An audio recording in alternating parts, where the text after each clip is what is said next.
मौका दिया अपना सत्संग शेयर करने का। I am seriously very thankful to him. He is doing such a lovely seva. He is sharing Guruji's biography in many languages, and that's really a great job he's doing. Thank you, Suresh Uncle. Thank you, Multilingual Page. So let me start with my section now. तो संगत जी, मैं गुरुजी से linked हुआ 2014 में। वो भी ऐसे हुआ कि मेरी एकदम से तबीयत खराब हुई और मेरे को जॉन्डिस हुआ था। ड्यूरिंग जॉन्डिस टाइम, उस टाइम पे मेरे को प्रॉब्लम शुरू हो गई। मेरे को पाइल्स की प्रॉब्लम हुई। अब वो पाइल्स की प्रॉब्लम मैंने किसी को बताई नहीं, घर में किसी से मैंने डिस्कस नहीं किया, क्योंकि मुझे लगा कि क्या किसी को बताऊं, तो थोड़ी हिचकिचाहट हो रही थी, थोड़ी शर्म सी आ रही थी कि नहीं बताना।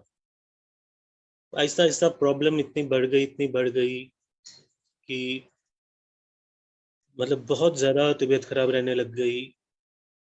और अल्टीमेटली फिर मेरे को ब्रदर को बताना पड़ा। मैंने कहा ऐसे बहुत पेन होता है, मेरे को बहुत प्रॉब्लम हो रही है। तो उसने कहा कोई बात नहीं, हम डॉक्टर को कंसल्ट कर लेते हैं। तो हम लोग डॉक्टर के पास गए, कंसल्ट किया उन्होंने जब चेक किया तो उन्होंने कहा तो बहुत बुरी हालत है, बहुत एक्सट्रीम स्टेज पहुंच गया है।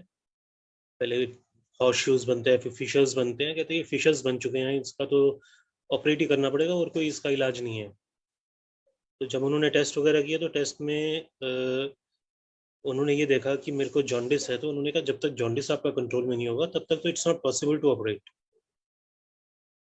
और दे इवन टोल्ड मी कि जो आपका ब्लड है वो बहुत ज़्यादा थिन है, तो ब्लड लॉस भी बहुत हो सकता है। तो पहले आप जॉन्डिस ठीक करो, उसके बाद हम कुछ सोचेंगे। अब हम उस टाइम घर आ गए कि जब तक जॉन्डिस नहीं कंट्रोल में होता तो तब तक तो कुछ हो नहीं सकता। काफ़ी टाइम हो गया, जॉन्डिस मेरा ठीक नहीं हो रहा था, बहुत टाइम तक लगे रहे। और उस टाइम पे जैसे अड़ोसी पड़ोसी रिलेटिव सब लोग आते हैं, तो सब ने बोला कि कोई कहता था किसी पानी में हाथ डालो तो नेल्स येलो हो जाते हैं, उससे जॉन्डिस निकल जाता है। कोई कहता था कोई पान का पत्ता उसमें चूना लगा के कुछ खाओ तो जॉन्डिस निकल जाता है। किसी ने कहा कोई सुरमे वाले बाबा हैं उनके पास जाओ, शफा है, निकल जाता है। किसी ने धागा पहना दिया नॉट्स वाला, अपने आप लंबा हो जाएगा और जॉन्डिस निकल जाएगा। सब किया, सब करके देख लिया कि कहीं पे तो कुछ तो फर्क पड़ेगा, लेकिन कहीं फर्क पड़ा नहीं उन सब चीज़ों से। तो अल्टीमेटली मैं बहुत उदास बैठा हुआ था घर पे। तो मेरी बुआ हैं, यहाँ दिल्ली में ही रहती हैं, वो आई घर पे। तो उन्होंने कहा मेरी वाइफ को कि तुम गुरुजी के मंदिर जाओ, वहाँ से लोटा ब्लेस करवाओ और इसके लिए प्रसाद लेके आओ। मैं नहीं मानता था उस टाइम तक, क्योंकि मुझे नहीं पता था गुरुजी कौन है या क्या ब्लेसिंग्स है वहाँ पे या क्या पावर्स हैं उस जगह की, मुझे कुछ भी नहीं पता था। लेकिन मेरी वाइफ और मेरी मदर ये एक दो बार होके आई थी पहले। इन्होंने कहा कोई बात नहीं दीदी, हम चले जाते हैं, हम ले आते हैं वहाँ से। अब ये मेरी वाइफ और मेरी मदर गए, ये जाके वहाँ से रात को वापस आए और आके मेरे लिए प्रसाद लेके आते हैं, फॉइल के अंदर परोंठी प्रसाद और हलवा प्रसाद। मैंने कहा मैं नहीं खा रहा।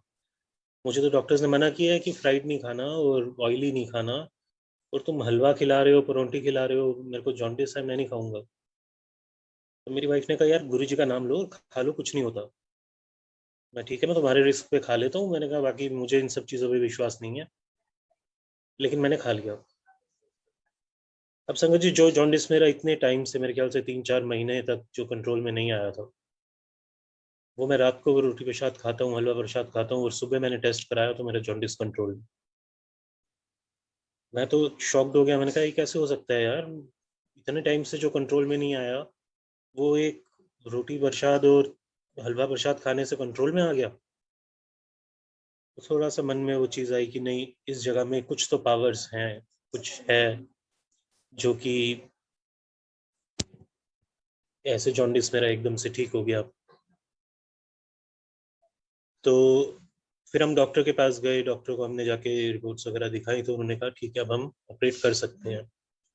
लेकिन तब भी उन्होंने ये बात बोली कि ऑपरेट तो हम कर लेंगे, लेकिन ब्लड लॉस आपका आपका ब्लड लॉस काफ़ी हो सकता है। तो हमने कहा कोई बात नहीं, अब ब्लड लॉस तो देखी जाएगी, क्योंकि जितना पेन होता था ना वो अनबेरेबल पेन था। बिल्कुल मतलब ऐसे बेड के ऊपर तड़पता था मैं, कुछ खाता नहीं था। मेरे को ये होता था कि नहीं, मुझे ना कुछ खाने को भी मत दो, कि ना ही मैं खाऊंगा ना ही मैं वॉशरूम जाऊंगा। इतनी पेन थी। इंजेक्शन्स लगते थे, एनेस्थीसियाज लगते थे, पेन किलर्स इतनी खाई, लेकिन वो टेम्पररी रिलीफ, 1 घंटा 1.5 घंटा 2 घंटे, उसके बाद फिर वही चीज़। तो इतनी पेन में था कि बिल्कुल ना बैठा जाता था ना लेटा जाता था। मैंने कहा डॉक्टर साहब कर दो यार, मैंने कहा इस पेन के साथ तो नहीं रहा जाता, कोई बात नहीं, ब्लड लॉस होगा देखी जाएगी, आप कर दो। तो मैं एडमिट हुआ, उन्होंने मेरे को सर्जरी उनने जब करी तो सर्जरी ठीक से हो गई। तो उन्होंने लेकिन बाद में ये बोला कि आपका ब्लड लॉस बहुत ज़्यादा हुआ है, तो उसको टाइम लगेगा थोड़ा सा। तो ब्लड लॉस आपको थोड़ा सा उसको देखना पड़ेगा कि कैसे उसको आपने ब्लड को बढ़ाना है। तो संगत जी, मेरे को उस टाइम पे हॉस्पिटल में फिर ब्लड चढ़ा, काफ़ी बॉटल्स ब्लड की चढ़ी मेरे को। और आहिस्ता आहिस्ता जैसे जैसे ब्लड चढ़ता रहा, वैसे वैसे मैं थोड़ा सा ठीक फील करने लग गया। फिर उन्होंने जब देखा, उन्होंने कहा अब थोड़ा इनकी पोजीशन स्टेबल है, अब आप इन्हें डिस्चार्ज करवा सकते हो। तो मैं वहाँ से डिस्चार्ज होकर अभी घर आया हूँ। और घर आके मैं बैठा हुआ था, तो जैसे मैं मदर से बात कर रहा था मैं रूम में बैठ के, तो मैंने सर्वेंट को बोला, मैंने कहा यार हॉस्पिटल में तो कुछ खाने को मिलता नहीं है, तो तू एक काम कर मेरे लिए ना, मेरे को खाली चाय बना दे, साथ में बटर टोस्ट दे दे, मैं वो खा लेता हूँ। तो मैं मम्मी से बात कर रहा हूँ और वो सर्वेंट मेरे लिए चाय और बटर टोस्ट लेके आया है। और within half an hour ही ये सब चीज़ें हो गई कि मेरे को एकदम से फिट आया, ब्लड की वॉमिटिंग आई, मेरा मुंह टेढ़ा हो गया, सिर पीछे की तरफ चला गया। और मेरी मम्मी एकदम से तेज तेज कमरे में चीखने लग गई, मेरी वाइफ को बुलाया उन्होंने। मेरी वाइफ आई, वो भी देख के एकदम से परेशान हो गई कि ये क्या हुआ, उसने शोर मचाया पूरी बिल्डिंग में, सब लोग इकट्ठे हो गए, इन्होंने मेरे को उठाया। तो मेरे ब्रदर भी उस टाइम पे घर पे नहीं थे, तो इन्होंने उनको कॉल करी। तो उन्होंने कहा आप एक काम करो, इसको प्लीज़ हॉस्पिटल लेके आओ, मैं वहीं पे हॉस्पिटल में इसको मिलता हूँ। तो हम लोग हॉस्पिटल पहुंचे हैं। तो हॉस्पिटल पहुंचने के बाद में मुझे इतना, खाली इतना पता है कि मैं जैसे लेटा हुआ था वहाँ इमरजेंसी में, और डॉक्टर मेरे पास आए और डॉक्टर ने मुझे कहा कि ये ब्लड कैसे आया आपके फेस पे। मैंने कहा मेरे फेस पे तो कोई ब्लड नहीं है। उन्होंने कहा आपके फेस पे ब्लड नहीं है। मैं कहा, नहीं। कहते आपको ब्लड की वॉमिटिंग आई थी। मैं कहा, नहीं। क्योंकि मुझे तो पता नहीं था ना, मुझे तो बाद में ये सब बातें पता लगी कि मेरे साथ क्या हुआ था। तो वो कहते चलो कोई बात नहीं, कहते आप एक काम करो, अपना हाथ मुझे ना हाथ उठा के दिखाओ। तो मेरे से ना मेरा हाथ उठ नहीं रहा था। मुझे कहते क्या हुआ, मैंने कहा हाथ ना उठ नहीं रहा, मैं बहुत कोशिश कर रहा हूँ लेकिन ऊपर नहीं हो रहा। कहते कोई बात नहीं, रिलैक्स हो जाओ। उतने में एकदम से मेरे को दोबारा फिट आया और मैं कोमा में चला गया। डॉक्टर्स ने बोला, कहते जब तक ये कोमा से बाहर नहीं आते हम इनका ट्रीटमेंट स्टार्ट नहीं कर सकते, हमें वेट करनी पड़ेगी। लेकिन गुरुजी की कृपा थी कि 2 या 3 घंटे के अंदर ही मैं वापस होश में आ गया, गॉट माई कॉन्शियसनेस बैक। और तब उन्होंने दोबारा से जब ट्रीटमेंट शुरू किया तो मेरे को उन्होंने एडमिट किया। और सारे टेस्ट वगैरह शुरू किए, ब्लड टेस्ट, हर एक टेस्ट, अल्ट्रासाउंड वगैरह सब कुछ किया उन्होंने। तो करने के बाद में सब चीज़ें जब हो गई तो उन्होंने कहा ऐसे इसका जो ब्लड था वो काफ़ी कम हो गया था, जिस वजह से इसको एकदम से फिट आया है। और लिवर की पोजीशन भी काफ़ी वीक है। उन्होंने मेरे को फिर उस टाइम पे दोबारा से और ब्लड वगैरह चढ़ाया, और जैसे जैसे वो मुझे ब्लड चढ़ाते रहे मेरे को होश वापस आने लग गया। अब आहिस्ता आहिस्ता जब मेरे को होश आने लग गया तो उन्होंने देखा, उन्होंने कहा कि लास्ट इनका सीटी स्कैन हमें करना है, उसके बाद हम इनको नेक्स्ट डे डिस्चार्ज दे देंगे। तो रात को मेरा उन्होंने सीटी स्कैन किया। अब जब सीटी स्कैन हुआ तो उसके बाद नेक्स्ट डे रिपोर्ट्स आनी थी, नेक्स्ट डे मॉर्निंग डॉक्टर ने डिस्चार्ज लिख दिया। अब हम सब लोग अपना सामान वगैरह पैक कर रहे थे, मैंने भी चेंज किए कपड़े वगैरह, मैंने कहा यार शुक्र है घर जाऊंगा। तो मेरे ब्रदर बिलिंग के लिए नीचे गए हुए थे, तो मैं रूम के बाहर खड़ा हुआ था, तो वहाँ पे मैंने जूनियर डॉक्टर को नर्स से बात करते हुए सुना कि इनको डिस्चार्ज मत दो, किसी तरह से रोक दो। तो मैंने फटाफट से ब्रदर को फ़ोन किया, मैंने कहा भाई फटाफट से आ, मैंने कहा ये लोग तो ऐसे ऐसी बात कर रहे हैं कि इसको डिस्चार्ज नहीं देना, और कह रहे हैं कि इसको अभी एडमिट रहने दो। मैं मुझे नहीं पता, मुझे तो घर जाना है।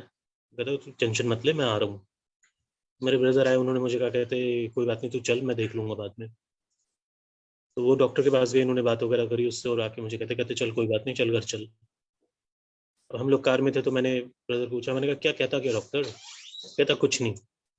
तो कुछ तो कहा होगा यार। मैंने कहा ऐसे थोड़ी ना, जो अगर कोई बात हुई है, अगर उन्होंने ऐसे कहा कि इसको रोक लो, तो कुछ तो उनके माइंड में होगा, तो उन्होंने कहा ना इसको रोक लो, नहीं तो वो लोग क्यों कहेंगे इसको रोक लो? तो मेरे को ना ये छुपा रहे थे मेरे से, मेरे को बता नहीं रहे थे।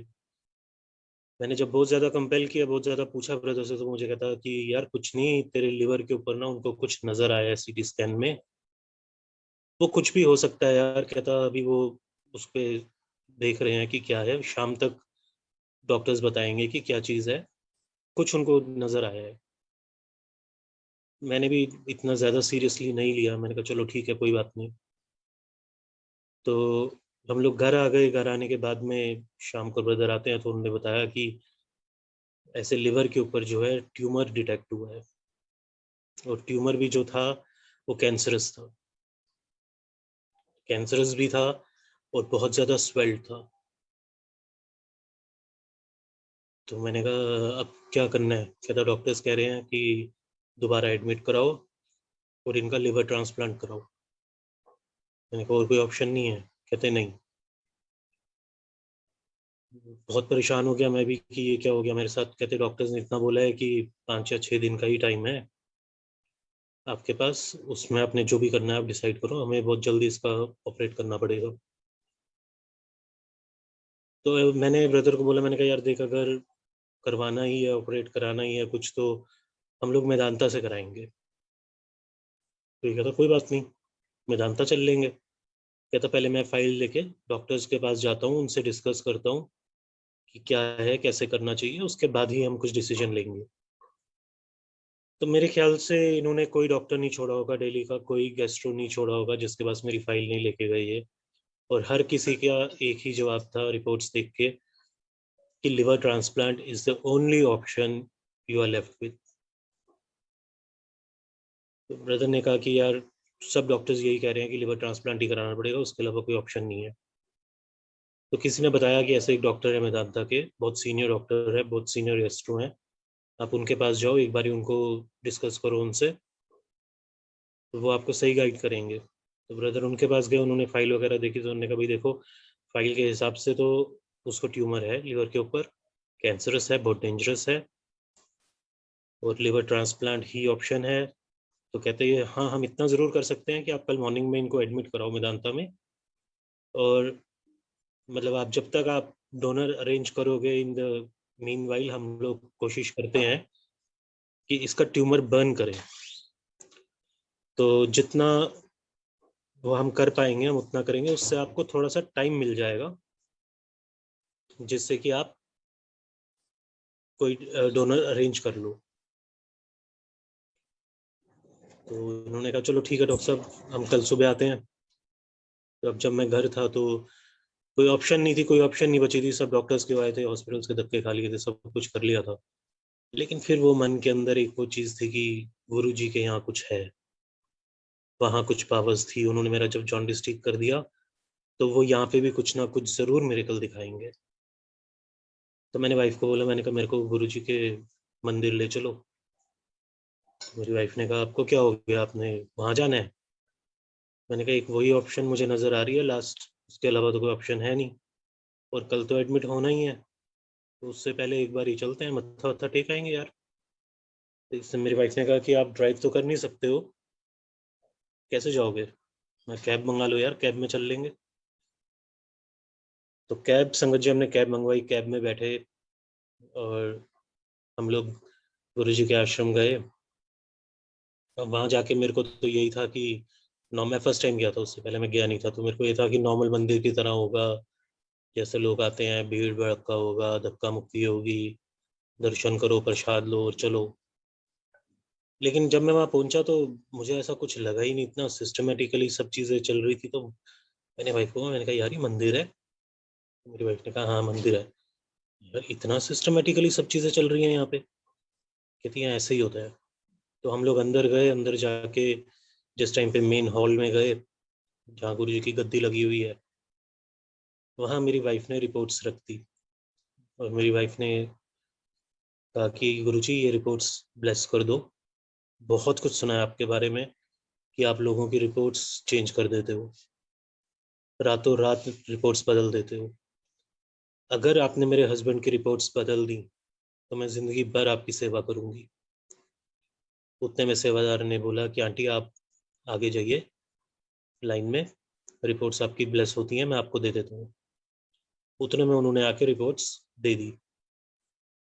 अब रिपोर्ट्स ली इन्होंने, अब तो हम जाके चेयर पे बैठ गए, क्योंकि जो पेशेंट्स हैं उनको सबके साथ बैठ के तो अलाउड है नहीं कि वो लंगर करें, तो अलग अलग चेयर पे बैठना पड़ता है। तो मेरी मम्मी, मैं और वाइफ हम चेयर पे बैठ गए। तो मैंने वाइफ को बोला, मैंने कहा यार मैं वॉशरूम होके आता हूँ। उसने कहा ठीक है हो। मुझे नहीं पता था कि सिस्टम क्या है, जाते हैं तो फिर उसी वापस नहीं आ सकते सेम वे में वैसे। लेकिन मैं वॉशरूम गया, वॉशरूम होके मैं जब वापस आ रहा था तो मेरे को एक सेवादार ने रोका, मतलब वेल बिल्ड टॉल। मुझे कहता कहाँ जा रहे हो? मैंने कहा अंकल मैं एक्चुअली वहाँ चेयर पे बैठा हूँ। तो उन्होंने मुझे कहा आप चेयर पे क्यों बैठे हो? मैंने कहा अंकल मैं ना पेशेंट हूँ और ऐसे मेरे को प्रॉब्लम है, मेरे लिवर पे ट्यूमर है और कल मैंने हॉस्पिटल में एडमिट होना है, इसीलिए मैं वहाँ बैठा हूँ। उन्होंने कहा, कहते बेटा इतनी बड़ी जगह पे आके ना इन्नियां छोटियां छोटियां गल्ला नहीं करी दियां। आज तो बात तू जदों भी आएगा ना, तू थल्ले चार लोका नाल बैठ के फिर लंगर करी। सुन के बड़ा अजीब सा लगा। मैंने कहा किसी को ना किसी की प्रॉब्लम से कोई लेना देना नहीं होता। मैंने कहा मुझे कल का नहीं पता मैं हूँ नहीं हूँ, कल मेरे साथ क्या होना है। और ये मुझे कह रहे हैं अब से जब भी आएगा नीचे बैठ के लंगर करना। हाँ, आऊंगा क्या? मैंने कहा मुझे तो नहीं लगता कि दोबारा मैं आ भी पाऊंगा। तो उतने में मैं जब वापस जाने लगा तो सामने से मेरी वाइफ आ रही थी, मुझे कहती कहाँ रह गए थे? मैंने कहा आ ही रहा था, एक अंकल मिल गए थे यहाँ पे तो ऐसे मेरे को कह रहे थे, तो वही बात कर रहे थे मेरे से। कहती कौन थे? तो I just turned around and I said यहाँ पे थे। मेरी वाइफ ने कहा कहाँ? अभी तो यहीं खड़े थे। तो वहाँ पे एक सेवादार अंकल खड़े थे। मैंने कहा अंकल एक अभी यहाँ पे अंकल खड़े थे जिनसे मैं बात कर रहा था, वो कहाँ पे हैं? मैंने कहा वो सेवादार ही थे आपके मंदिर के। कहते हैं अंकल यहाँ पे तो दो ही सेवादार होते हैं इस पॉइंट पे, 6 बजे से लेके 10 बजे तक। ये वाली लाइन कहते हैं मैं मैनेज करता हूँ, सामने वाली लाइन वो अंकल मैनेज करते हैं। तो आप देख लो आपकी उनसे बात हुई होगी। मैंने कहा नहीं वो भी नहीं थे। मैंने कहा चल यार, मैंने कहा कोई बात नहीं, नहीं है तो नहीं है। मैं तब ना मेरे नहीं वो कनेक्ट करवाया कि मतलब मेरे साथ क्या हुआ, कौन आया था, कौन थे वो जो मेरे से बात कर गए या मुझे ब्लेस कर गए ऐसे आके। तो हम लोग गए और जाके चेयर पे बैठ गए। लंगर आया, लंगर करने के लिए जब थाली आई तो मेरे से कुछ खाया नहीं जाता था। मेरे को इतनी मिर्ची लगती थी, इतनी मिर्ची लगती थी कि अगर एक बॉइल्ड खाना भी है ना उसमें अगर नमक भी है तो वो भी मेरे टंग पे लगता था। तो अब जब लंगर आया मैंने एक बाइट ली। मैंने वाइफू का मैंने कहा मैं नहीं खा सकता। मैंने कहा तू मिर्ची देख रही है कितनी है इसके अंदर? मैंने कहा मेरे से नहीं खाया जाएगा। तो मेरी वाइफ ने कहा ये तो खाना पड़ेगा, ये तो प्रसाद है। मैंने कहा यार खाया ही नहीं जाएगा, कैसे खाऊं? कहती जैसे भी खाओ, ये तो खाना है। मैंने कहा, अच्छा। मैंने फिर हिम्मत करके एक बाइट ली तो देखा, मेरी वाइफ मुझे कहती है चटनी भी लो साथ में और ये पूरा खत्म करना है, कुछ भी नहीं छोड़ना है इसके अंदर। अब चटनी तो आपको सबको पता ही होगा कि मंदिर की चटनी क्या होती है। मैंने जैसे ही थोड़ी सी चटनी खाई मैंने कहा ओ ना, मेरे बस की नहीं है, मैं नहीं खा सकता। कहती ये तो मेन दवाई है चटनी, तो ये तो खानी है। मैं यार कमाल होगी। मैंने कहा एक दवाई है एक मेन दवाई है, मैंने कहा मैं दोनों चीजों में मिर्ची इतनी है मैं कैसे खाऊंगा यार? कहती जो भी करो ये तो खाओ। चल देखता हूँ कोई बात नहीं। मैंने क्या किया, मैंने चटनी प्रसाद को हलवे के अंदर मिक्स कर दिया और किसी तरह से रोटी और सब्जी प्रसाद के साथ लगा के खा ली फटाफट से। और मैंने कहा अब ना मैं हलवा खा लूँगा। मैंने कहा चटनी इसके अंदर मिक्स है, मेन तो खाने की बात है ना, खाने से मतलब है ना, जैसे मर्ज़ी खाऊँ। मैंने चटनी प्रसाद जो हलवे में मिक्स किया होता वो वैसे ही खा लिया। वो खाया, हम लोग वहाँ से निकले तो मैं फिर वो इस सेवादार अंकल को ढूँढता हुआ जा रहा था। मैंने कहा यहाँ खड़े थे, कहाँ चले गए? तो बाद में जब मैंने सब चीज़ें हुई तो जब बहुत बाद में मैंने रिकॉल किया तो तब मुझे समझ में आया कि उस दिन जो मंदिर में सेवादार अंकल थे, वो सेवादार अंकल नहीं थे, वो गुरुजी खुद ही आए थे मुझे ब्लेस करने के लिए। और उन्होंने खुद आके मेरे को बोला कि तू आज के बाद दोबारा भी आएगा मंदिर और तू नीचे बैठेगा, 4 लोगों के बीच में बैठेगा और वहाँ तू लंगर करेगा। तो लेकिन तब तक मुझे नहीं समझ आ रही थी। हम लोग वहाँ से निकले और नेक्स्ट डे मैं मेदांता में एडमिट हुआ। मेदांता में ये सब चीज़ें ना बड़ी सिस्टमैटिकली चलती हैं वहाँ पे। मेरे टेस्ट रेगुलर शुरू हुए, एक-एक करके सब टेस्ट होने लग गए। तो अल्ट्रासाउंड होना था, मुझे ध्यान है शाम को मेरा नंबर आया अल्ट्रासाउंड का। तो जो अल्ट्रासाउंड कर रहा था डॉक्टर, उसने एक बार ही तो अल्ट्रासाउंड किया, फिर उसने दोबारा अल्ट्रासाउंड किया और बहुत तेज़-तेज़ ना वो रोलर को प्रेस करके किया उसने। तो मैंने उसको पूछा, मैं डॉक्टर साहब क्या कर रहे हो? कहता आपका नाम क्या है? मैंने कहा रजत। कहते आप क्या प्रॉब्लम है आपको? फाइल आपके सामने है, उसमें लिखा नहीं क्या क्या प्रॉब्लम है? कहते नहीं लिखा है तभी तो पूछ रहा हूँ। मैंने कहा ट्यूमर है लिवर पे। कहते अच्छा, कहते डॉक्टर कौन है? मैंने उन्हें बताया ये डॉक्टर है।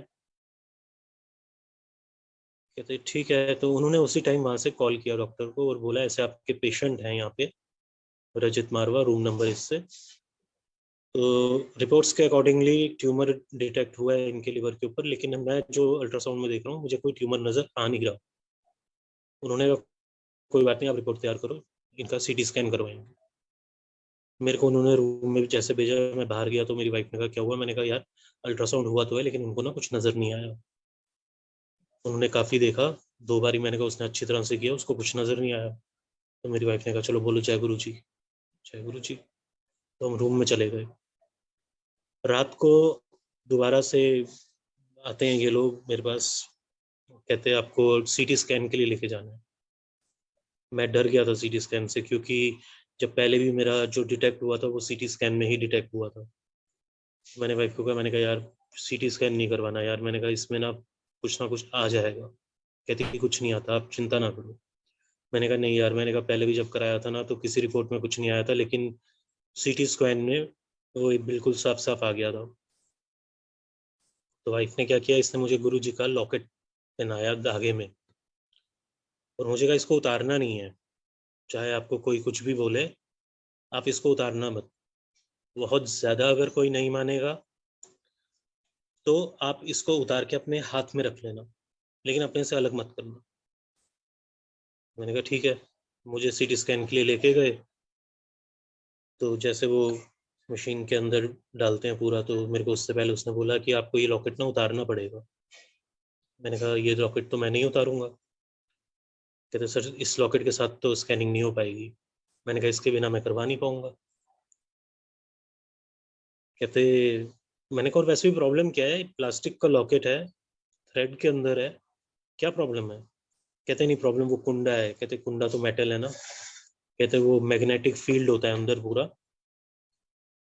तो उसमें कहते ये जाके ना उसको चिपक जाएगा। तो मैंने कहा कोई बात नहीं। मैंने कहा तो मतलब मैं जब नहीं माना तो उन्होंने मुझे कहा, कहते चलो आप एक काम करो फिर, कहते इसको अपनी पीछे घुमा के ना पीठ के पीछे कर लो। मैंने कहा हाँ वो कर लेता हूँ। मैंने पीठ के पीछे कर लिया। तो उन्होंने सीटी स्कैन किया। सीटी स्कैन होने के बाद में मैंने उनको पूछा, मैंने कहा आपको कुछ नजर आया? तो वो कहते कहते सर सीटी स्कैन के अंदर इतने माइनर पार्टिकल्स आ जाते हैं कि हम ना कुछ आपको बता नहीं सकते कि वो क्या चीज़ है। वो कुछ भी हो सकता है, वो डॉक्टर्स ही आपको बता पाएंगे, हम नहीं बता पाएंगे। तो कल मॉर्निंग में आपको रिपोर्ट मिल जाएगी, कल मॉर्निंग में आपको डॉक्टर बता देंगे कि क्या है। मैंने कहा चलो ठीक है। मैं बाहर गया तो मेरी वाइफ ऋतु वहाँ पे खड़ी हुई थी। तो मैंने कहा ऋतु यार हो गया सीटी स्कैन तो, लेकिन डॉक्टर ने मुझे कुछ बताया नहीं। कहती आपने पूछना था, कुछ नजर आया कुछ? मैंने कहा मैंने पूछा, वो कहते बहुत माइनर पार्टिकल्स होते हैं, हम ऐसे कुछ भी नहीं बोल सकते, वो डॉक्टर्स ही बताएंगे। तो मैंने कहा कल सुबह रिपोर्ट आएगी, देखते हैं। तो हम रूम में चले गए। परेशान तो बहुत ज्यादा था, दिमाग नहीं काम कर रहा था। जिसको पता हो कि उसके पास टाइम ही नहीं है और कभी भी कुछ भी हो जाएगा, वो क्या दिमाग काम करेगा उसका। मैं बड़ा उदास सा बैठा हुआ था बेड पे। नेक्स्ट डे मॉर्निंग, तो ये जो डॉक्टर हैं, ये बहुत सीनियर डॉक्टर हैं, बहुत सीनियर डॉक्टर हैं। इनकी पूरी टीम के साथ आते हैं ये, मतलब अकेले कहीं भी नहीं जाते, ये पूरी टीम इनके साथ चलती है। तो इनकी पूरी टीम रूम के अंदर आई। तो आके मुझे डॉक्टर साहब कहते, और भाई क्या हाल है? डॉक्टर साहब ठीक हूँ। कहते बैठा क्यों है? मैंने कहा तो क्या करूँ? मैंने कहा तो क्या करूँ? कहते उठो, कहते घूमो, बाहर इतनी बड़ी लॉबी है, कहते जाओ लॉबी में राउंड मारो। ठीक है डॉक्टर साहब, कोई बात नहीं। तो उन्होंने मुझे कहा, कहते वैसे एक बात बताऊं? कहते तेरा ट्यूमर डिटेक्ट नहीं हुआ, कुछ नहीं है तेरे को। मैं क्या बात कर रहे हो डॉक्टर साहब? कहते यहाँ कोई ट्यूमर नहीं है तुझे। मेरी वाइफ ने उसी टाइम इतनी तेज तेज बोलना शुरू कर दिया, ऋतु ने, जय गुरु जी, जय गुरु जी, जय गुरु जी। डॉक्टर भी देखने लग गया कि ये क्या हो गया।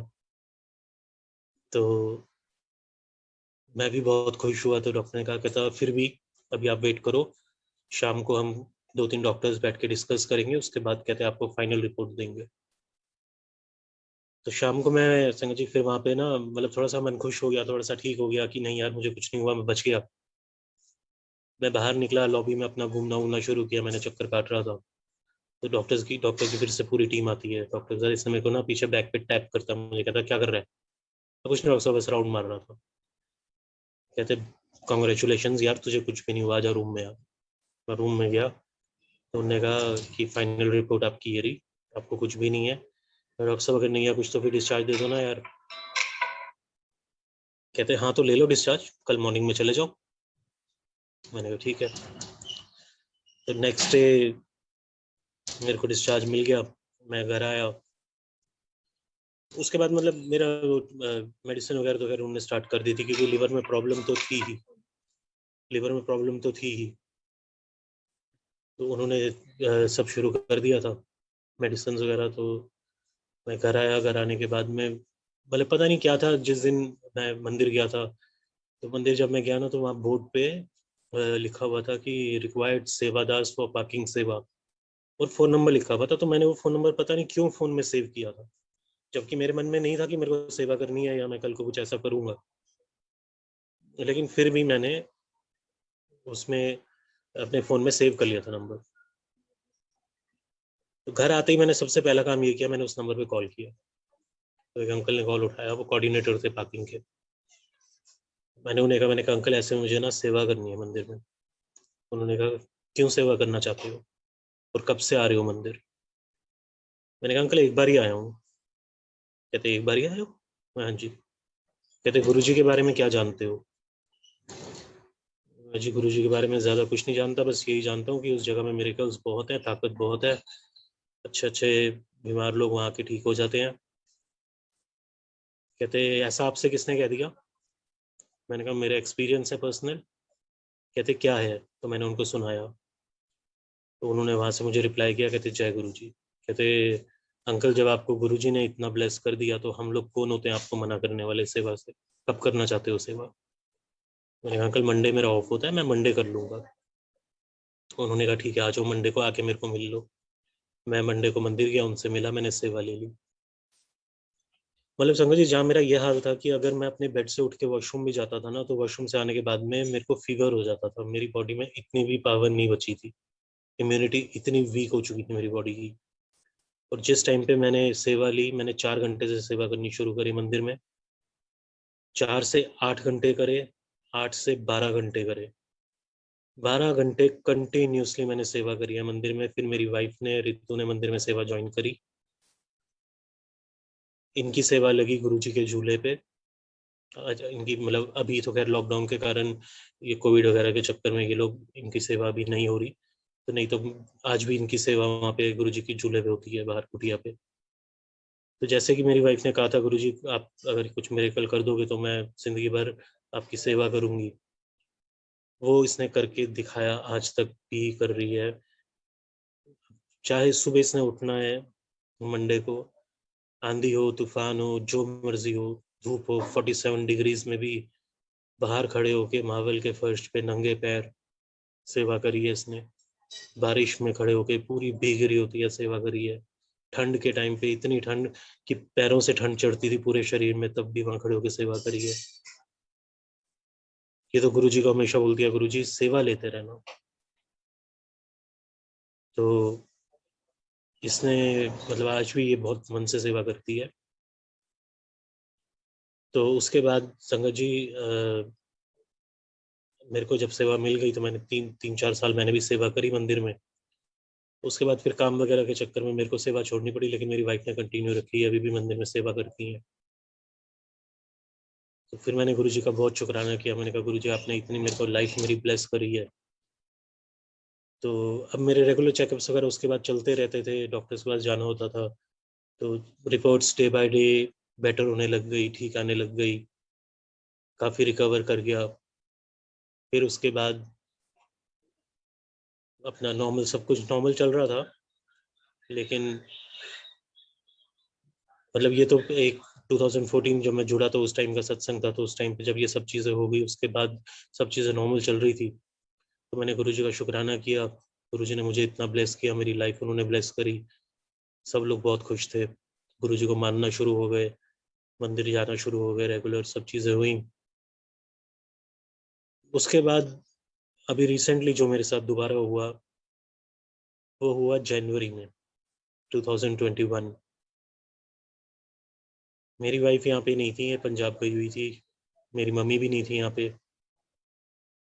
मैं अपने रूम में बैठा हुआ था और एकदम से मुझे फिर से वैसे ही अटैक आया और मैं अनकॉन्शियस होके पूरे घर में घूमना शुरू कर दिया मैंने। मेरे ब्रदर ने मुझे पूछा कि क्या हुआ, कहाँ घूम रहा है, क्या कर रहा है? और मैं बड़ी अजीब सी बातें कर रहा था, बड़ी अजीब से जवाब दे रहा था। तो उसने देखा कि तो यार कोई प्रॉब्लम है, ये क्या कर रहा है? तो मैंने कहा, वो मुझे जो भी सवाल करता था मैं उसका ना जवाब गलत ही दे रहा था। तो ये हमारे कज़न है, इसने उनको फ़ोन किया कि यार ऐसे ऐसे डॉक्टर हैं, उसको फ़ोन किया कि ऐसे ऐसे कर रहा है, क्या करूँ? उन्होंने कहा यार एक काम कर, इसको हॉस्पिटल लेके जा, इसको दोबारा से अटैक आया है, तो इमीडिएटली लेके जा इसको। तो ये लोग मेरे को हॉस्पिटल लेके गए। तो मुझे खाली इतना मालूम है कि मैं हॉस्पिटल पहुंचा, मुझे फिट आया और मैं कोमा में चला गया।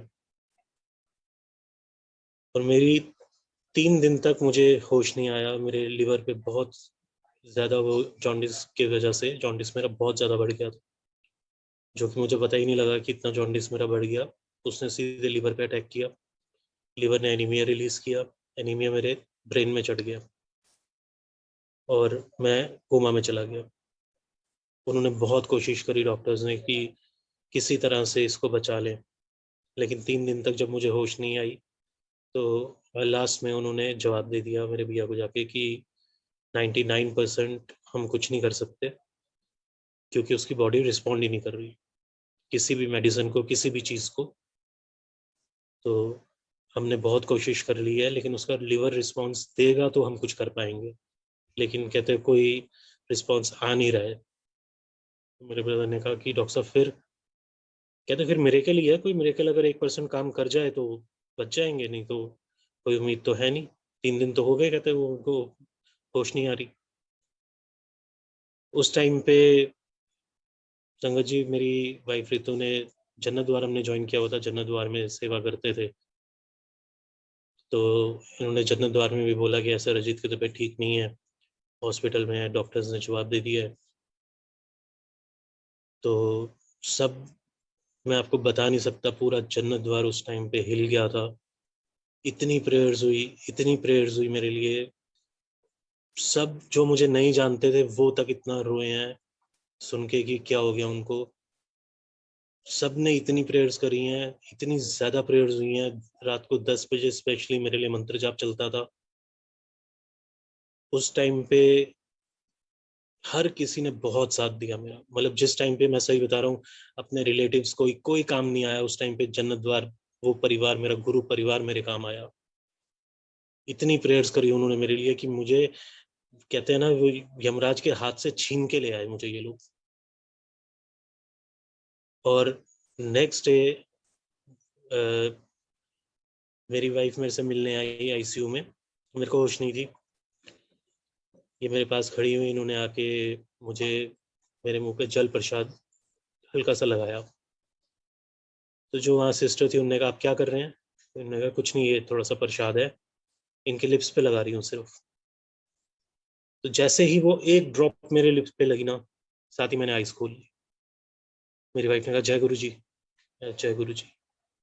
इसने कैप के अंदर और जल प्रसाद डाला और मेरे मुंह के अंदर डाला, कहती बोलो जय गुरु जी, जय गुरु जी।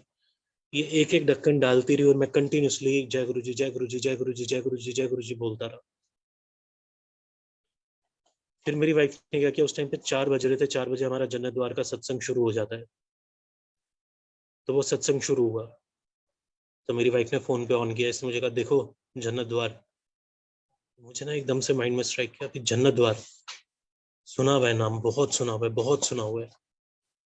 तो मैं ना देखने लग गया, इसने कहा रजित ये देखो हमारा दरबार। तो मैंने देखा, तो मैंने अपना ना हेड उठाया और मैं मत्था टेकने की कोशिश कर रहा था।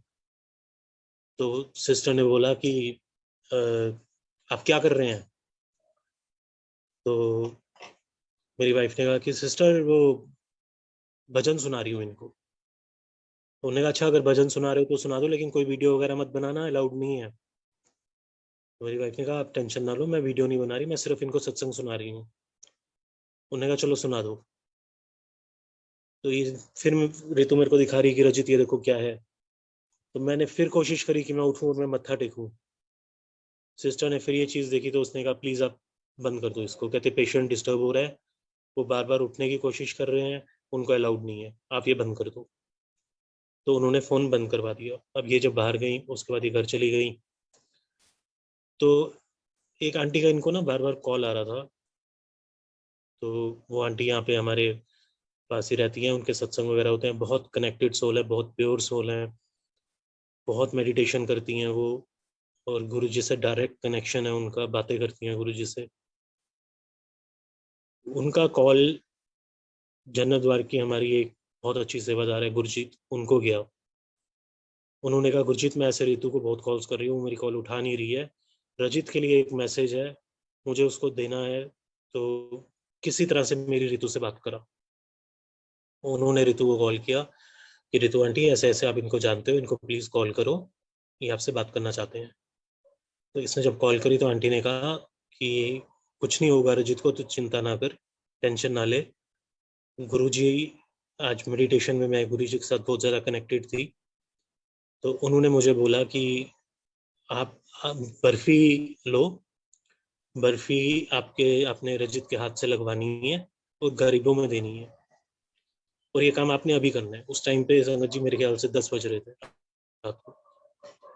तो रितु ने कहा कि आंटी 10 बज रहे हैं, एक तो आईसीयू का टाइम नहीं मिलने का, ऊपर से बर्फी आईसीयू के अंदर ले जाना इज नेक्स्ट टू इम्पॉसिबल। कहती एक पानी की अगर एक बूंद लेके जानी हो तो वो ले जाने नहीं देते, तो आप कह रहे हो कि बर्फी लेके जाऊं मैं आईसीयू के अंदर, कैसे ले जाऊं? कोई और रास्ता बताओ। तो मेरी वाइफ ने बोला, कहती ये एक काम करते हैं, हम ना पैसे रख देते हैं मंदिर के अंदर, और नेक्स्ट डे मॉर्निंग में मैं उसी उन्हीं पैसों से बर्फी लेके बांट दूंगी। पहले तो उन आंटी ने कहा कि चलो ठीक है, आप ना ऐसे कर लो, लेकिन फिर पता नहीं क्या उन्होंने कहा नहीं ऋतु, तू वो बर्फी ले, अगर गुरुजी ने मेरे को बोला है तो रास्ता भी उन्होंने बनाया है। मेरी वाइफ ने कहा आंटी ये पॉसिबल है ही नहीं। कहते मैं कह रही हूँ ना तू कर, अगर गुरुजी ने मैसेज दिया है तो रास्ता भी वो ही बनाएंगे, वो बर्फी हॉस्पिटल में जाएगी, आईसीयू के अंदर भी जाएगी, वो हाथ भी लगाएगा, सब कुछ होगा। मेरे मामा जी आए हुए थे पंजाब से, तो मेरी वाइफ ने मेरे मामा जी को बोला कि ऐसे ऐसे मामा जी क्या करूँ अब मैं, तो वो भी काफ़ी रिलीजियस है, काफ़ी मानते हैं वो। तो उन्होंने कहा, कहते कोई बात नहीं, अगर ऐसी बात है ना तो मैं बर्फी लेके जाता हूँ। उन्होंने ली, और वो और मेरा नेफ्यू ये हॉस्पिटल पहुंचे। पहले तो एंट्री ही नहीं करने देते कि इतनी रात को आप लोग जा रहे हो, इनको किसी ने नहीं रोका। सीधे ऊपर ही आईसीयू में आए तो वहाँ गार्ड खड़ा हुआ था, इन्होंने गार्ड को बोला तो गार्ड एक तरह से ना हंसने लग गया, कहता कैसी बात कर रहे हो, कहते ये बर्फी कैसे आप अंदर ले जा सकते हो, ये पॉसिबल नहीं है। तो इन्होंने कहा, कहते बहुत रिक्वेस्ट करी उसको गार्ड को, वो नहीं माना। मामा जी वापिस आए, इन्होंने कहा यार वो तो मान नहीं रहा, क्या करें। तो मेरे नेफ्यू ने कहा मैं जाता हूँ, मैं बात करके आता हूँ। तो ये इसने कहा भैया आपको क्या फर्क पड़ रहा है, किसी की जान बच जाएगी, हम नहीं जाते, आप ही ले जाओ बर्फी अंदर, उनका खाली हाथ लगवा के ले आओ बाहर। तो पता नहीं उसके भी गार्ड के माइंड में क्या आया, उसने कहा आप 1 मिनट रुको। वो अंदर गया, जाके उसने नर्स से बात करी, उसने कहा उनको भेज दो अंदर। वो बाहर आया, कहता जाओ आपको आप ले जाओ अंदर। ये लोग आप बिलीव करिए बर्फी लेके अंदर आए हैं। नर्स ने इनको अंदर आते ही बोला, कहते this is the first time and the last time कि ऐसा इस हॉस्पिटल में कुछ हुआ है कि आईसीयू के अंदर इतनी रात को आप उन बर्फी लेके आए हो।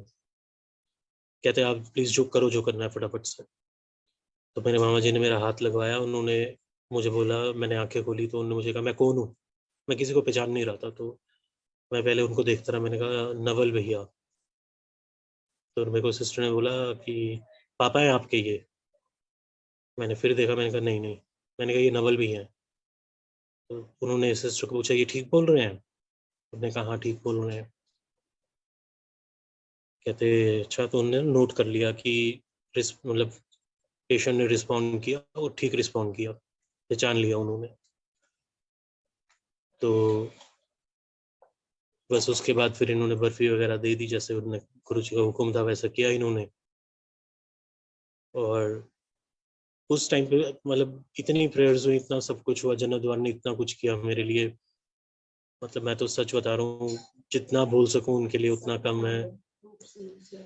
सब लोग जितने सेवादार हैं, डोलमा, गुरजीत, रूपसी, शिवानी, शिल्पी, साक्षी, किटी, ऋतु, सब हैं, मीनू आंटी, यश, दीपिका, मीनल, सोनल, गिन्नी, गरिमा, प्रतीक भैया, सबने बहुत प्रेयर्स करी, सबने बहुत कुछ किया। लेकिन एक चीज जो मैं अपनी जिंदगी में नहीं भूल सकता, कभी कभी नहीं भूलूंगा, वो प्रेयर्स थी राधिका राकेश डोगरा की तरफ से, जो हरिद्वार में रहती हैं। मुझे जानती नहीं थी, कभी मेरी उनसे बात नहीं हुई। हाँ, सिर्फ ये था कि जैसे सत्संग में जाते थे हम लोग लाइव उसमें सुखमनी जी साहब जी के पाठ में या इवनिंग सत्संग में, तो वहां देखता था मैं कि ये ऐसे एक आंटी हैं ये।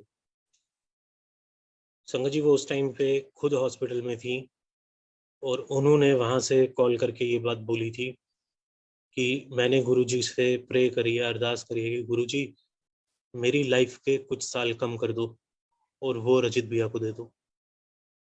मतलब इतनी बड़ी बात बोलनी, जिनको मैं जानता भी नहीं, जिनसे कोई जान पहचान नहीं, जिनको मैं मिला नहीं, कभी बात नहीं हुई, उन्होंने इतनी बड़ी बात बोल दी। कहते पता नहीं मेरे दिल से ये चीज निकलती है कि वो मेरे भाई जैसे हैं। ये चीज मैं कभी अपनी लाइफ में नहीं भूलूंगा। फिर उसके बाद संगत जी मेरे को होश आया, मेरे को इन्होंने रूम में शिफ्ट किया। तो डॉक्टर आते थे तो मजाक भी करते थे काफी मेरे साथ। मुझे आके कहते एक दिन कि तूने ये गले में क्या पहना हुआ है। मैंने कहा ये ना हमारे गुरुजी हैं। कहते दिखा। मैंने दिखाया। कहते ये वही है ना वो छतरपुर वाले। मैं हाँ जी वही है। कहते वो जो खाना भी खिलाते हैं। अरे डॉक्टर साहब खाना नहीं खिलाते, लंगर प्रसाद होता है वो कहते वही। मैंने कहा वही है। कहते बहुत सुना है इनके बारे में। कहते मानते हो इनको। मैंने कहा हाँ। कहते इन्होंने ही बचाया है तेरे को बेटे। कहते नहीं तो अपनी वाइफ को या अपने भाई से पूछियो कि तेरी हालत क्या थी। कोई उम्मीद नहीं थी कहते। ज्यादा कहते अभी तेरे को कुछ नहीं बताऊंगा, लेकिन पूछियो जरूर उनसे। और तेरे को बचाने वाले ये तेरे गुरुजी हैं। और कहते कोई तेरे को बचा नहीं सकता था इनके अलावा। इतनी मेहर करी गुरुजी ने, इतनी कृपा करी, दोबारा मेरे को लाइफ बख्शी, दोबारा मेरे को ठीक किया। कितना शुक्राना करूं गुरुजी का, उतना कम है। उसके बाद संगत जी ये तो मेरे दो सत्संग जो मेरे पर्सनली थे वो हुए। उसके बाद भी गुरुजी ने टाइमली इतनी ब्लेसिंग्स भेजते रहते हैं, इतना करते हैं। अभी रिसेंटली होली पे मेरी वाइफ को एक आंटी का फ़ोन आया जो कि पारुल आंटी हैं, उनका कॉल आया और उन्होंने मेरी वाइफ को बोला कि मुझे आंटी आपसे ना पेंडेंट चाहिए गुरु जी की। तो मेरी वाइफ ने कहा, रितु ने कहा कि आंटी पेंडेंट मैं आपको दे दूंगी, आप मुझे एड्रेस दे दो, मैं कोरियर कर दूंगी। तो उन्होंने कहा देखो रितु, मैं मांगने को ना किसी से भी मांग सकती थी, मेरे को जन्नत द्वार में सब जानते हैं, लेकिन मेरे को गुरु जी का हुक्म हुआ है, उन्होंने मेरे को ड्रीम में आके पर्टिकुलरली तेरा नाम लिया है। और कहते मैं एक्चुअली मंदिर गई थी, मेरी बेटी बहुत डरती है रात को, तो कहते मैं मंदिर गई थी, वहां मेरे को लॉकेट नहीं मिला, उन्होंने कहा ड्यू टू कोविड हमने ये बंद कर रखी है सेवा। तो कहते मैं वापस आ रही थी, बड़ी उदास थी, कहते मैंने कहा गुरुजी आज अपनी बेटी को अपने घर से आपने खाली हाथ भेज दिया। कहते तो वो मेरे ड्रीम में आया, उन्होंने मुझे बोला कि ऐसे आप तेनू की चाहिए है। कहते मैंने कहा गुरुजी लॉकेट चाहिए है। कहते तू रितु ਨੂੰ ਮੰਗ, रितु तेनू देगी। तो कहते उन्होंने पर्टिकुलरली आपका नाम लिया, तो इसलिए मैंने आपको कॉल किया। मेरी वाइफ इतना रोई, उसने कहा गुरुजी ने इतना सोचा मेरे बारे में, तो इसने उनको लॉकेट भिजवा दिया। तो वहां से हमें रात को मैसेज आता है कि courier boy is on the way and you will be getting your parcel with in half an our. तो मेरी वाइफ ने कहा ये क्या है, मैंने कहा ये क्या है, मैंने कहा तो कोई पार्सल आ रहा है। तो मैंने कहा ये किसने भेजा होगा, मैंने कहा ओहो, मैंने कहा ये तूने वो, मैंने कहा पारुल आंटी को कोरियर किया है ना वो लॉकेट्स वगैरह, तो मैंने कहा उन्होंने लगता है कुछ भिजवाया है तेरे लिए। उतने में डिलीवरी बॉय आता है, उसने एक बॉक्स पकड़ाया, बॉक्स के अंदर होली का टाइम था, होली से मेरे ख्याल से शायद 2 दिन पहले, उसके अंदर गुजियां, शिव परिवार पूरा, सिंदूर, चूड़ियां, तिलक, पिचकारी, बाल्टी, गुलाल, ये सब चीज़ों का पैक। तो मेरी वाइफ ने उसी टाइम फ़ोन किया पारुल आंटी को, तो उन्होंने कहा कि रितु अब मैं तेरे को बताती हूँ कि एक्चुअली हुआ क्या था। कहते मेरे को ना बार बार ड्रीम के अंदर मेरा एक्सीडेंट नजर आता था, कि मेरी कार का एक्सीडेंट हो गया। कहते मैंने गुरुजी को बोला कि गुरुजी आप क्यों मुझे बार बार ये चीज़ दिखाते हो कि मेरी कार का एक्सीडेंट हो गया। कहते तो गुरुजी ने मुझे बोला कि ये मैं तेरे को इसलिए दिखाता हूँ क्योंकि तूने मेरा स्वरूप अपनी गाड़ी में ठीक से नहीं लगा रखा, पहले मेरा स्वरूप तो ठीक करके लगा। कहते पारुल आंटी मैंने उनको बोला गुरुजी मैं की करा हूँ, चिपकान वाला स्वरूप है, मगर जदों भी स्पीड ब्रेकर आंदा या गड्ढे च जांदी है गड्डी, तो वो गिर जाता है। कहते कोई नहीं, तू एक कम कर, उदी जगह ना रितु ਨੂੰ कह, ਉਹ ਤੈਨੂੰ हैंगिंग वाला स्वरूप देगी, तू ਉਹ टंग ਲਈ। ਤੇ ਨਾਲੇ ਇੱਕ ਮੇਰਾ ਹੁਕਮ ਹੋਰ ਕਰੀ, ਇਹ ਕੁਝ ਚੀਜ਼ਾਂ ਮੈਂ ਤੈਨੂੰ ਦੱਸ ਰਿਹਾ, ਇਹ ਤੂੰ ਰਿਤੂ ਨੂੰ ਦੇ ਦੇਈਂ। ਉਹਨੂੰ ਕਹੀਂ ਇਹ ਗੁਰੂ ਜੀ ਨੇ ਉਹਨੂੰ ਦੀਵਾਲੀ ਦੀ ਵਿਸ਼ੇਸ ਭੇਜੀ ਹੈ, सॉरी होली की। तो कहते उन्होंने मेरे को ये सब चीज़ें बताई, तो ये सब चीज़ें कहते मैंने इकट्ठी करी मार्केट से, और उन्होंने 2 लोगों का नाम लिया। उन्होंने कहा एक तो रितु को दे दी कि गुरुजी ने दिवाली होली भिजवाई है, और एक साक्षी को दे दियो। तो वो कहते कहते मुझे ना रिकॉल करने में टाइम लग गया, कि कहते मैं एक मेरी साक्षी फ्रेंड भी है। कहते तो उन्होंने ये बोला कि साक्षी ने कही ਉਹਦੇ फादर की तरफों होली ਦੀਆਂ ब्लेसिंग्स है। कहते तो उस टाइम पे ना मैं कहते सोच रही कि ये किसके लिए भेजी है, साक्षी 2 हैं, कौन सी साक्षी हो सकती है। कहते मुझे टाइम लग गया रिकॉल करने में। कहते मैंने कहा उन्होंने ये कहा था कि ਉਹਦੇ फादर साहब दे तरफों है। कहते तो मुझे पता लगा कि साक्षी के फादर को अभी थोड़ा टाइम पहले ही गुरुजी ने अपने शरण में ले लिया। तो कहते मैं एकदम से मैंने रिकॉल किया और मैंने कहा ओहो, ये तो उसके लिए है, क्योंकि उसके फादर नहीं है साक्षी के, तो उसके फादर ने भिजवाई है ये होली की ब्लेसिंग्स साक्षी के लिए। तो वो फिर साक्षी को हमने भिजवाई, उन्होंने देखे गए, कहते ये साक्षी को भिजवानी है। साक्षी भी इतना रोई, कहती इतना ब्लेस्ड फील किया उसने कि मेरे पापा ने मुझे होली की ब्लेसिंग्स भिजवाई हैं। तो गुरुजी ऐसे टाइमली आके ब्लेस करते रहते हैं, टाइमली कुछ ना कुछ होता रहता है। तो मतलब काफ़ी कुछ होता है। एक बार तो मेरे को ऐसा भी ड्रीम आया कि मैं बड़े मंदिर जाता हूँ, और बड़े मंदिर में शक्ति कपूर खड़े होते हैं, ये मुझे कहते हैं कि मैं यहाँ पे आया हूँ, और शिव जी बने होते हैं बहुत बड़े से। तो वो कहते हैं मैं यहाँ पे आया हूँ पूजा करने के लिए। अंदर अंदर जाते हैं तो वहाँ पे बहुत सारे लोग बैठे होते हैं। तो ये शक्ति कपूर मुझे कहते हैं सुखमनी साहब जी का पाठ होगा। तो मैं उन्हें कहता हूँ, मैं कहता हूँ वो तो बहुत लंबा पाठ है, इतनी देर हम लोग बैठ पाएंगे यहाँ पे। तो वो मुझे कहते हैं कोई बात नहीं, अगर तू इतनी देर नहीं भी बैठ पाएगा ना, तू 6 अष्टपदी जरूर अटेंड किया कर। तो वो भी एक गुरु जी का मैसेज था मेरे को, जो उन्होंने शक्ति कपूर के थ्रू दिलवाया था। और कहते हैं कि ऐसे जब भगवान सीधे सामने नहीं आ सकते तो किसी न किसी सेलिब्रिटी के थ्रू हमें मैसेज भिजवाते हैं। तो तब से संगत जी मैं सुबह उठता हूँ तो जो जन्नत द्वार पे हमारा 3 बजे सुखमनी साहब जी का पाठ होता है अमृत वेला का, उसमें मैं 6 अष्टपदी जरूर अटेंड करता हूँ। वैसे तो पूरा ही करता हूँ, लेकिन अगर कभी बाय एनी चांस नींद भी आ रही हो ना, तो मैं 6 अष्टपदी सुने बिना नहीं सकता, जरूर सुनता हूँ। तो गुरु जी ऐसे ही सबको ब्लेस करते रहते हैं, ऐसे ही के टाइमली गुरु जी को पता है कैसे ब्लेस करना है कैसे नहीं करना। जितना शुक्राना करे गुरु जी का उतना कम है। हमारी लाइफ में गुरु जी आए, हमारी लाइफ बदल गई। बाकी संगत जी एक रिक्वेस्ट आपसे, आजकल जो टाइम इतना खराब चल रहा है, इस टाइम पे अरदास करिए, प्रेयर करिए सब उन लोगों के लिए जो बीमार हैं, जो लड़ रहे हैं कोविड से, जो हॉस्पिटल्स में आईसीयूज में है, घरों में है, ऑक्सीजन की कमी है, people are dying like anything.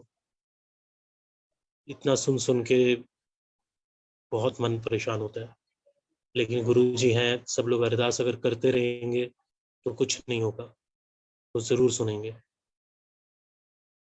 जय गुरु जी, शुक्राना गुरु जी, बहुत बहुत शुक्राना।